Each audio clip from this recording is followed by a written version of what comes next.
PCC chief Deepak Baij के बयान, अमित शाह का छत्तीसगढ़ दौरा, पूछे 8 सवाल। शाह ने जो बात की गारंटी देंगे बस्तर वासियों की मंशा के अनुरूप। क्या अडानी अंबानी वहां नहीं आएंगे? क्या नंदराज पर्वत की लीज से अब तक कैसे? पर बस्तर में आदिवासियों का फर्जी मुठभेड़ नहीं होगा क्या? बस्तर के तीनों खदानों निजी हाथों क्यों बेचा गया? रेणुका सिंह का बयान पर कहा कि सरकार में भी रावण है, सरकार में कौन रावण है? दोनों मुख्यमंत्री रावण, वित्त मंत्री ओपी चौधरी रावण है। रेणुका सिंह को स्पष्ट बताना चाहिए, सरकार में 14 सिर वाले रावण बैठे हैं जो प्रदेश को लूट रहे हैं। ननकी राम कंवर को लेकर कहा, ननकी राम कंवर प्रदेश के वरिष्ठ नेता है, इतने बड़े भाजपा नेता का कोई सुनवाई नहीं हो रही। सरकार में आम जनता का क्या हाल हो रहा होगा? अपने सरकार के खिलाफ जनता के हक की लड़ाई लड़ रहे हैं मुख्यमंत्री को उन्हें बुलाकर उनका सम्मान करना चाहिए। सरकार के खिलाफ बेबाकी से बोल रहे हैं। विजय और ब्रजमोहन अग्रवाल के बाद ननकी राम कंवर तीसरा मंत्री नेता है। कांग्रेस उनका धरना समर्थन करती है। बीजेपी के हर नेताओं की सरकार के खिलाफ आवाज उठानी चाहिए। पुरंदर के राम बद वाले बयान पर कहा कि इस प्रकार के बयान राम विरोधी नहीं है, बार बार बयान देना सोच समझकर दिया गया बयान है। बीजेपी की राम भक्ति कालनेमी भक्ति है, भगवान राम का वध हो गया, रावण की रैली निकाली जा रही है, बीजेपी को नोटिस भेजना चाहिए। अमित शाह जी केंद्रीय गृह मंत्री छत्तीसगढ़ आए हैं और आज बस्तर भी गए और कांग्रेस ने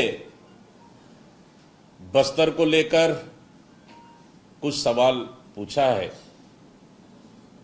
और फिर से पूछ रहे हैं कि उम्मीद है कि अमित शाह जी बस्तर में ही इन सवालों का जवाब देंगे, क्योंकि ये सवाल बस्तर की जनता हित और हक के लिए कि जिस प्रकार से कि शाह इस बात की गारंटी देंगे कि बस्तर वासियों के मंशा के खिलाफ जिस तरह से वहां के खनिज संसाधन को निजी उद्योगपतियों को बेचा जा रहा है, क्या अडानी और अंबानी बस्तर नहीं आएंगे? इसकी गारंटी है क्या? नंबर 1। नंबर 2, एनएमडीसी का मुख्यालय बस्तर में होना चाहिए कि नहीं होना चाहिए? नंदराज पर्वत की लीज अब तक रद्द क्यों नहीं हुआ?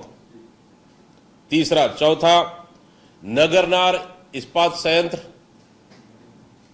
नहीं बिकेगा, इसकी गारंटी देंगे क्या? नंबर 5, बस्तर में आदिवासियों का फर्जी मुठभेड़ नहीं होगा, इसकी गारंटी देंगे क्या?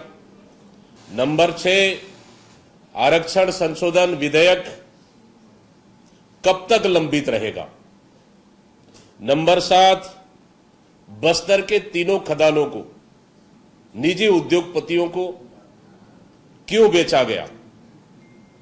और नंबर 8, मोदी सरकार ने आदिवासियों के वन संरक्षण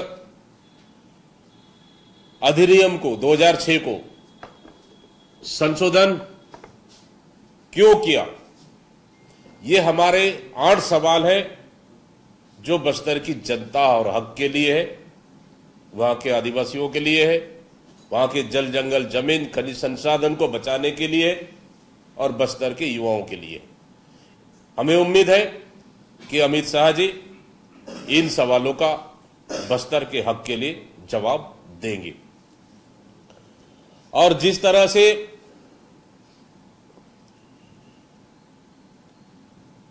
पूर्व केंद्रीय मंत्री, वर्तमान विधायक और भाजपा के वरिष्ठ नेत्री रेणुका सिंह जी का बयान आया है सार्वजनिक कार्यक्रमों में कि वो बोल रहे हैं कि सरकार में भी रावण है। रेणुका सिंह जी से हमारा सवाल है कि सरकार में कौन रावण है? क्या मुख्यमंत्री रावण है या दोनों उप मुख्यमंत्री रावण है या फिर वित्त मंत्री ओपी चौधरी रावण है? ये रेणुका सिंह जी को स्पष्ट बताना चाहिए। और साथ ही कि जिस प्रकार से सरकार में भ्रष्टाचार, कमीशनखोरी, लूट चल रहा है, मैं तो समझता हूं कि सरकार में 14 सिर वाले रावण बैठे जो पूरे छत्तीसगढ़ को लूट रहे। और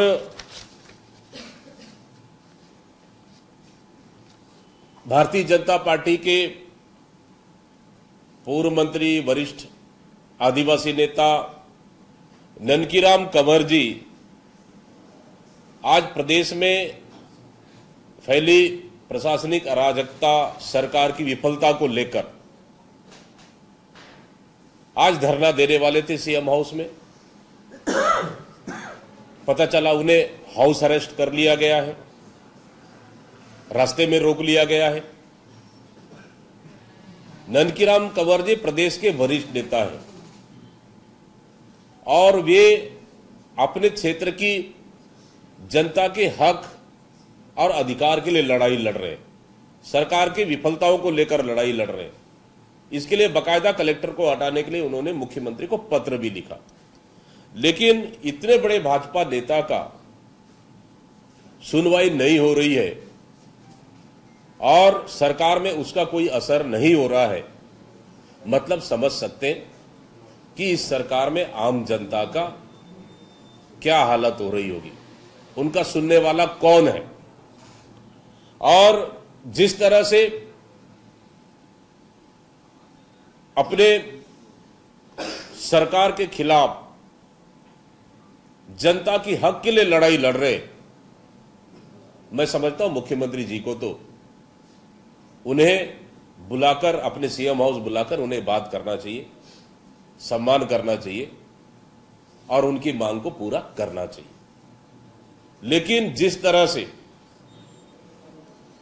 कि अपने सरकार और अपने सरकार के खिलाफ बेबाकी से बोल रहे हैं, मैं समझता हूं कि बृजमोहन अग्रवाल जी के बाद और विजय बघेल के बाद ये तीसरा भारतीय जनता पार्टी के मर्द नेता है ननकीराम कंवर जी, जो जनता की हक के लिए अपने सरकार के खिलाफ आवाज उठाना पड़े वो उठा रहे।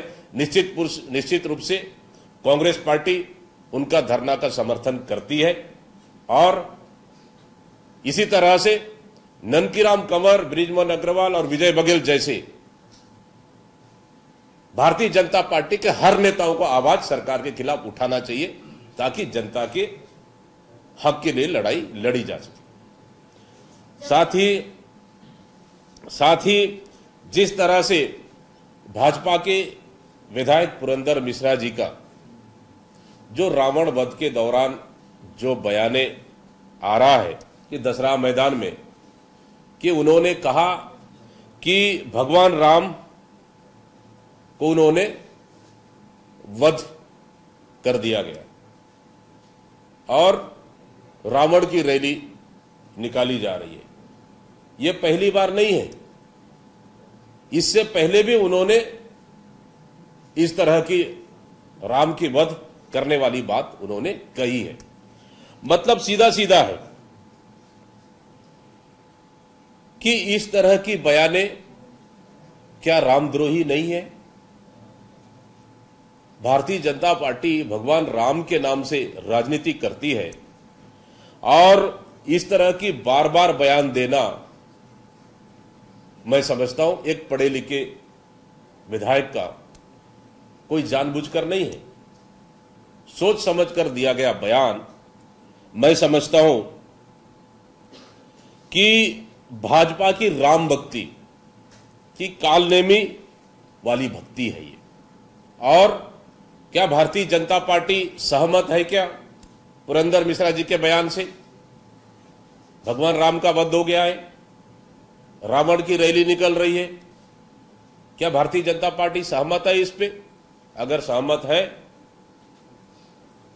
तो फिर उन्हें तो धन्यवाद दे देना चाहिए पुरंदर मिश्रा जी को। अगर सहमत नहीं है तो पुरंदर मिश्रा विधायक को नोटिस जारी करनी चाहिए भारतीय जनता पार्टी को और पूछना चाहिए कि उन्होंने यह बयान क्यों दिया।